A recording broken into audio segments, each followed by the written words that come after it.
আজকেও আমি আমাদের পরম শ্রদ্ধেয় আমাদের কুমিল্লা মহানগর হেফাজতে ইসলামের সংগ্রামী আমির আল্লামা মুফতি শামসুল ইসলাম জিলানী সাহেব হুজুরকে বলছিলাম যে আমি তার বক্তব্য যখন শুনতাম, তার মাথা নাড়ানো, তার হাত নাড়ানো, এটা দেখে আমি কলিজা দিয়ে এটা বুঝতাম যে তার এই কথাগুলো কোনো রকম নাটক বা মেক নয়, বরং হৃদয় উৎসারিত কথা।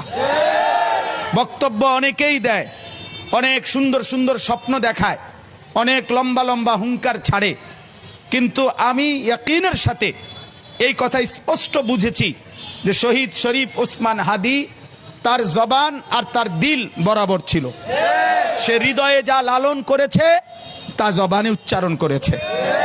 অতএব আমি শুধুমাত্র এতটুকু কথা মনে করাইতে চাই, আজকে ভারতীয় আধিপত্যবাদের দোসররা, তাদের এটা মনে করা উচিত ভারত থেকে তারা আমার দেশের জুলাই যোদ্ধাকে ঘাড়ে গুলি করার পরামর্শ দিয়েছে, মাথায় গুলি করে তাকে শহীদ করেছে। বাংলাদেশের জনসংখ্যা কম হতে পারে, তোদের ভারতের জনসংখ্যা বেশি হতে পারে, কিন্তু রব্বে কাবার কসম, আমার বাংলার 18 কোটি জনতা জীবন দিতে যতটা পছন্দ করে, তোরা বাঁচতে যতটা চাস বেটা। অতএব শহীদ শরীফ ওসমান হাদির নিজের লেখা একটা কবিতা আছে, আমায় ছিঁড়ে খাও হে শকুন। সেই কবিতা শহীদ শরীফ ওসমান হাদি নিজেই আবৃত্তি করেছিল। সে বলেছিল যে আধিপত্যবাদের দোসররা আমার সারা দেহ ছিঁড়ে ছিঁড়ে খাও, কিন্তু আমার মাথা খাইও না, অর্থাৎ আমি মাথা বিক্রি করব না।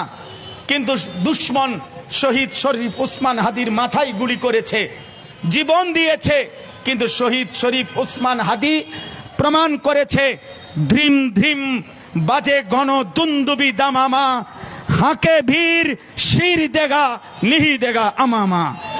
অতএব আজকে ইনশাআল্লাহ এই জমিনে আমরাও আল্লাহর কসম করে বলি, 18 কোটি জনগণের পবিত্র শিরায় 1 ফোঁটা রক্ত থাকতে আমার মাতৃভূমির 1 ইঞ্চি জমিন ভারতের বেঈমান তোরা নিতে পারবি না।